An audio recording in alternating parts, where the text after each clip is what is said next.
नमः। सर्वं कुशलम्? अपि कुशलम्। अधुना वयं सुभाषितानि इति पाठस्य तृतीयं भागं पठामः। तत्र प्रथमः श्लोकः विहाय पौरुषं यो हि दैवमेवावलम्बते प्रासादसिंहवत् तस्य मूर्ध्नि तिष्ठन्ति वायसाः। अत्र चित्रे सिंहः वायसः अर्थात काकः कौवा और शेर दृश्यतः। चित्रं दृष्ट्वा किं भाति? क्या शेर के ऊपर कौवे ऐसे बैठ सकते हैं? सोचिए। पदच्छेदः विहाय पौरुषं यः हि दैवम् एव अवलम्बते प्रासादसिंहवत् तस्य मूर्ध्नि तिष्ठन्ति वायसाः। अन्वयः यः पौरुषं विहाय दैवम् एव अवलम्बते प्रासादसिंहवत् तस्य मूर्ध्नि वायसाः तिष्ठन्ति। तत्र पाठे श्लोके विद्यमानपदानाम् अर्थः विभक्त्यादिज्ञानं।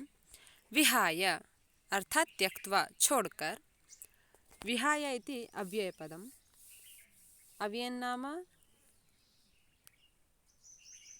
यस्य विभक्तयः लिङ्गं च न भवति तत्पदम् अव्ययपदम्।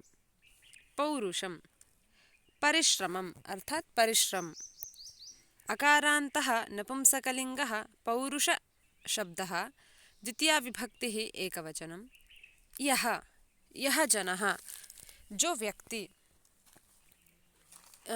दकारान्तः सर्वनाम शब्दः पुल्लिङ्गः यत् शब्दः प्रथमा विभक्तिः एकवचनं। हि निश्चयार्थबोधकम् अव्ययम् अर्थात ही शब्द निश्चय को निश्चय करता है कि जिस बात को हम कह रहे हैं वह सत्य है, निश्चित ही यह कथन सत्य है। दैवम् दैव इति अकारान्तः पुल्लिङ्गशब्दः द्वितीया विभक्तिः एकवचनं दैवमिति। दैवं नाम भाग्यं सौभाग्यम् इत्यर्थः। एव निश्चयार्थबोधकम् अव्ययपदम्। अत्र विहाय हि एव सर्वमपि अव्ययपदम्। अवलम्बते अत्र अवलम्बते नाम आश्रयं स्वीकुर्वन्ति इत्यर्थः। तत्र अव इति उपसर्गपूर्वक लम्ब धातोः लट्लकारः प्रथमपुरुष एकवचनं अवलम्बते इति। अतः अर्थः आश्रयं स्वीकरोति इत्यर्थः भवति।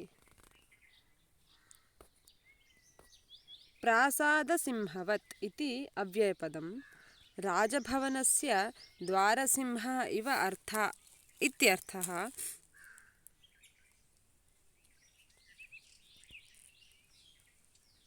अर्थात राजमहल के बाहर बैठे हुए सिंह की तरह इति। तस्य अर्थात जनस्य। दकारान्तः सर्वनाम शब्दः पुल्लिङ्गे वर्तते तदिति। तस्य षष्ठी विभक्तिः एकवचनरूपं तस्य इति। मूर्ध्नि शिरसि इत्यर्थः। नकारान्तः नपुंसकलिङ्गः मूर्धन् शब्दः सप्तमी विभक्तिः एकवचनं। तिष्ठन्ति अर्थात् उपविशन्ति इत्यर्थः। स्था धातोः तिष्ठ इति कश्चन आदेशः अर्थात स्था धातु है उसकी जगह पर स्था तिष्ठ आदेश हो जाता है तो तिष्ठति यह रूप बनता है। स्था धातोः लट् लकारः प्रथम पुरुष बहुवचन रूपं तिष्ठन्ति। वायसाः काकाः कौवे। अकारान्तः पुल्लिङ्गः वायस शब्दः प्रथमा विभक्तिः बहुवचनम्। अत्र भावबोधनम् अर्थात भावबोधनं नाम यः श्लोक हमें क्या सिखाना चाहता है, अर्थात यहाँ पे प्रश्नोत्तर, छोटे प्रश्न करेंगे और फिर उनका उत्तर देंगे। ऐसे हम प्रश्नोत्तर के माध्यम से श्लोक के अर्थ को समझेंगे। अवलंबते अर्थात आश्रयम स्वीकरोति, आश्रय लेता है। अवलंबते शब्द का अर्थ है कः अवलंबते, जनः अवलंबते। कः मतलब कौन, जनः कम अवलंबते, जनः दैवम अवलंबते। जनः किं कृत्वा दैवम अवलंबते, जनः विहाय दैवम अवलंबते। जनः किं विहाय दैवम अवलंबते, जनः पौरुषं विहाय दैवम अवलंबते। जनः पौरुषं विहाय दैवम अवलंबते। तर्हि किं भवति, जनः, यः जनः पौरुषं विहाय दैवम अवलंबते, तर्हि वायसाः तिष्ठन्ति। के तिष्ठन्ति, वायसाः तिष्ठन्ति। तिष्ठन्ति नाम उपविशन्ति इत्यर्थः। वायसाः कुत्र उपविशन्ति, वायसाः मूर्ध्नि शिरसि तिष्ठन्ति। वायसाः कस्य मूर्ध्नि तिष्ठन्ति, वायसाः तस्य जनस्य मूर्ध्नि तिष्ठन्ति। वायसाः कथमिव तस्य जनस्य मूर्ध्नि तिष्ठन्ति, वायसाः प्रासादसिंहवत् तस्य जनस्य मूर्ध्नि तिष्ठन्ति। कीदृशस्य जनस्य मूर्ध्नि वायसाः प्रासादसिंहवत् तिष्ठन्ति, यः जनः पौरुषं विहाय सर्वदा भाग्यस्य आश्रयं स्वीकरोति, तस्य जनस्य मूर्ध्नि वायसाः प्रासादसिंहवत् तिष्ठन्ति। अत्र एकः विषयः अस्माभिः अर्थात् छात्रैः ज्ञातव्यः। परीक्षादिषु केचन प्रश्नाः आगच्छन्ति, रेखाङ्कितशब्दं स्वीकृत्य प्रश्ननिर्माणं कुरुता इति, अर्थात दिए गए वाक्यों में जिन शब्दों के नीचे रेखा है उन शब्दों से प्रश्न निर्माण करें। तो वहाँ कैसे प्रश्न निर्माण करना है, यह हम इन हर पाठ में जो भावबोधनम कह के जो भी विषय दिया जाता है, इससे हम उस चीज़ को बहुत अच्छे से सीख सकते हैं। जैसे कि वायसाः तिष्ठन्ति, तो उन्होंने क्या किया, वायसाः के नीचे रेखा खींच दी। अब हमें क्या करना है कि वायस शब्द से प्रश्न बनाना है। तो उन्होंने क्या प्रश्न बनाया, के सर्वनाम शब्द, और प्रश्नवाचक शब्द वही होते हैं, कहा, किम, का और तत्र, कुत्र, के, यही सब होते हैं। तो इन्होंने क्या किया, के तिष्ठन्ति ऐसा प्रश्न बनाया। तो हम इस बात को ध्यान रखेंगे। देखिए हर जगह, सभी जगहों पर के, कुत्र, कस्य, कथम इव, कीदृशस्य, ऐसे ही शब्दों का उन्होंने प्रश्न करने में प्रयोग किया है। भावार्थः, श्लोकस्य भावार्थः, यः मानवः पराक्रमं परित्यज्य केवलं भाग्यस्य आश्रयं स्वीकरोति, समाजे तस्य तथैव अनादरः भवति, यथा राजभवनस्य द्वारे स्थितस्य सिंहस्य प्रतिमायाः शिरसि काकाः यथेच्छम् आगत्य उपविशन्ति। हिंदी अर्थं वदामि, अत्रैव अग्रे अस्ति। भावार्थः हिंदी भाषायां, जो मनुष्य पराक्रम छोड़कर केवल भाग्य के भरोसे रहता है, समाज में उसका अपमान उसी तरह होता है जैसे राजभवन के द्वार पर स्थित सिंह की मूर्ति पर कौवे आकर बैठते हैं। तो बच्चों वो इतना बताना चाह रहे हैं कि सिंह जो है वो बहुत ज़्यादा पराक्रमी ही होता है, लेकिन राजभवन में घर के बाहर सिंह का क्या है, मूर्ति बनी हुई है, ना कि असली सिंह है। तो सिंह की कहने को तो वो सिंह ही है, लेकिन उस सिंह के, वो सिंह किसका है, पत्थर का है। तो उस सिंह पे जैसे कौवे आके बैठ जाते हैं, यदि वह असली सिंह हो तो उसके आसपास भी कौवे नहीं आ सकते, लेकिन इसके सर पे बैठे हैं। तो यही वो बता रहे हैं कि जो इंसान, जो मनुष्य अपना पराक्रम, अपनी शक्ति, अपना सब कुछ छोड़ देता है, मतलब सामर्थ्य छोड़ देता है, पराक्रम छोड़ देता है, वह उस सिंह के समान हो जाता है। मतलब उस इंसान का कोई भी सम्मान नहीं करता। और केवल हमें इसीलिए कभी भी अपने भाग्य के भरोसे नहीं बैठना चाहिए, परिश्रम तो हमें भी करना पड़ेगा। अग्रिमः श्लोकः पुष्पपत्रफलच्छाया मूलवल्कलदारुभिः धन्याः महीरुहाः येषां विमुखं यान्ति नार्थिनः। श्लोकः सर्वैः कंठे धर्तव्यः, न एकः, सर्वेपि श्लोकाः कंठे धर्तव्याः अर्थात याद करने हैं। पदच्छेदः पुष्पपत्रफलच्छाया मूलवल्कलदारुभिः, ये समस्त एक पद है। धन्याः महीरुहाः येषां विमुखं यान्ति न अर्थिनः। अन्वयः पुष्पपत्रफलच्छाया मूलवल्कलदारुभिः युक्ताः एते महीरुहाः धन्याः सन्ति येषां समीपम् आगत्य अर्थिनः विमुखं न यान्ति।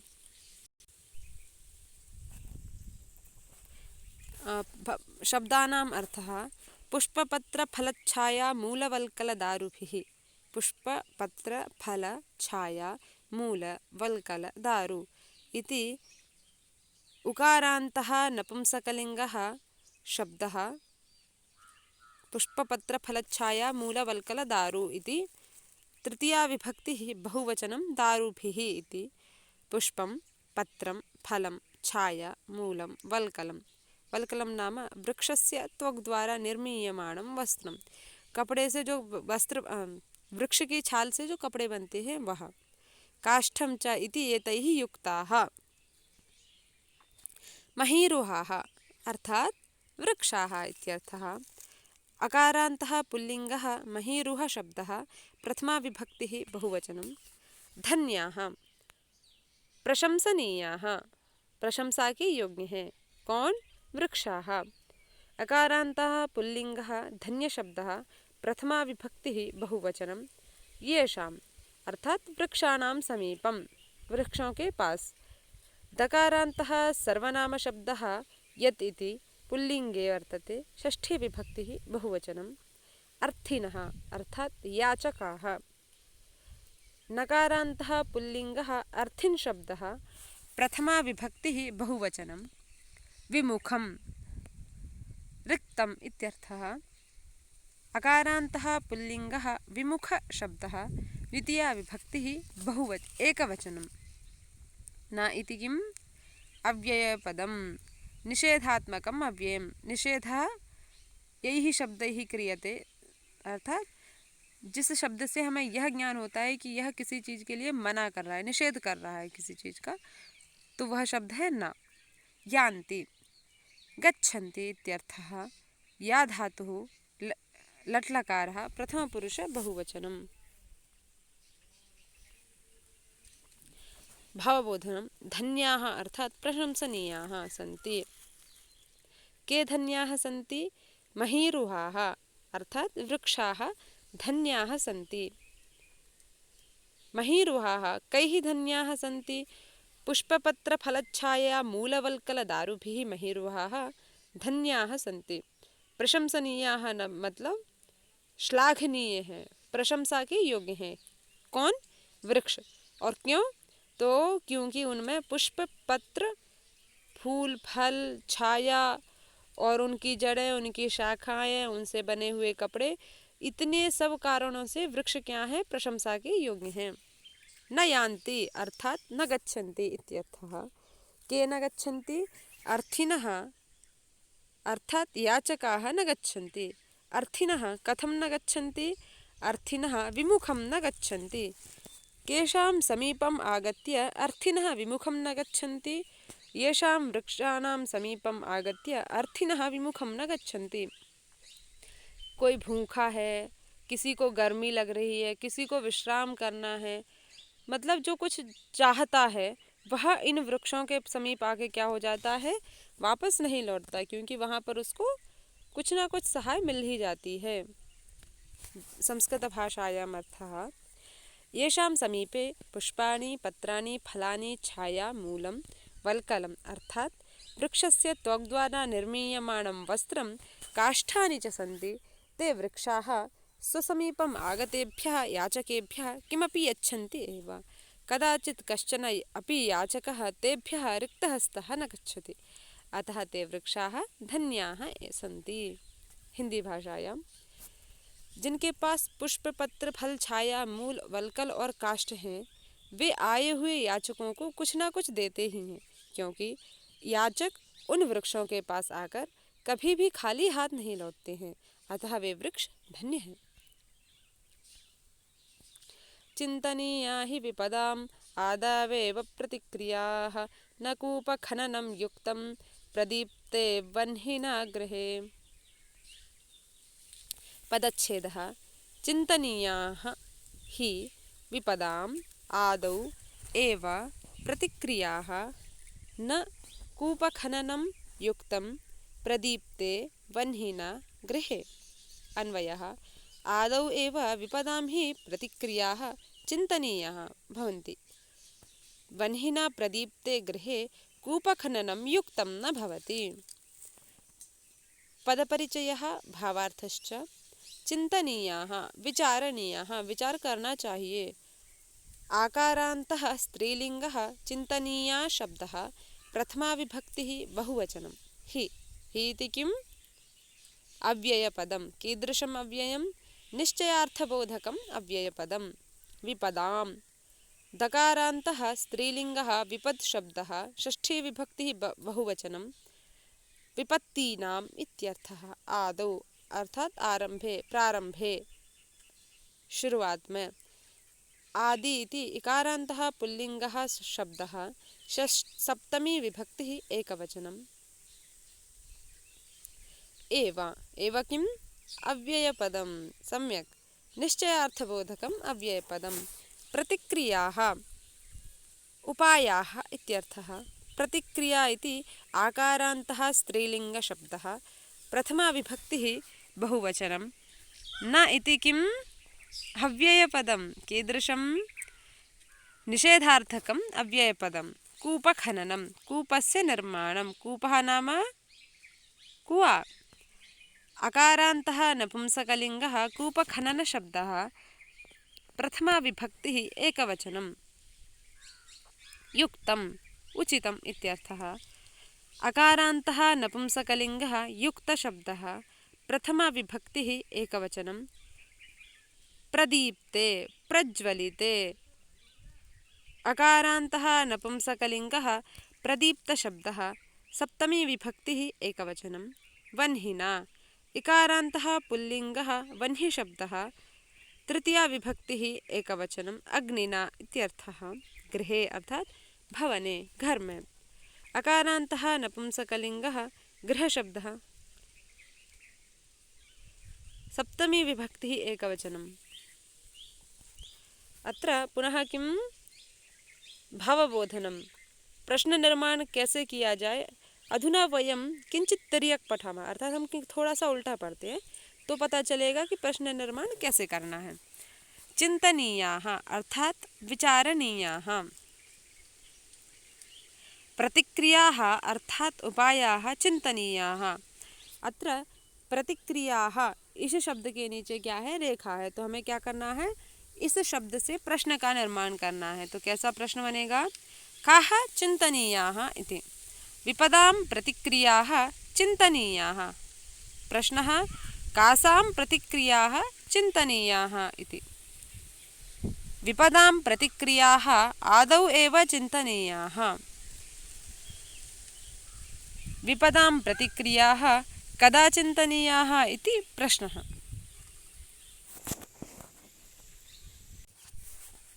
युक्तं न भवति अर्थात उचित नहीं होता, उचितं न भवति। कूपखननं युक्तं न भवति। किं युक्तं न भवति? कूपखननं। प्रदीप्ते गृहे कूपखननं युक्तं न भवति। कदा कूपखननं युक्तं न भवति? प्रदीप्ते गृहे।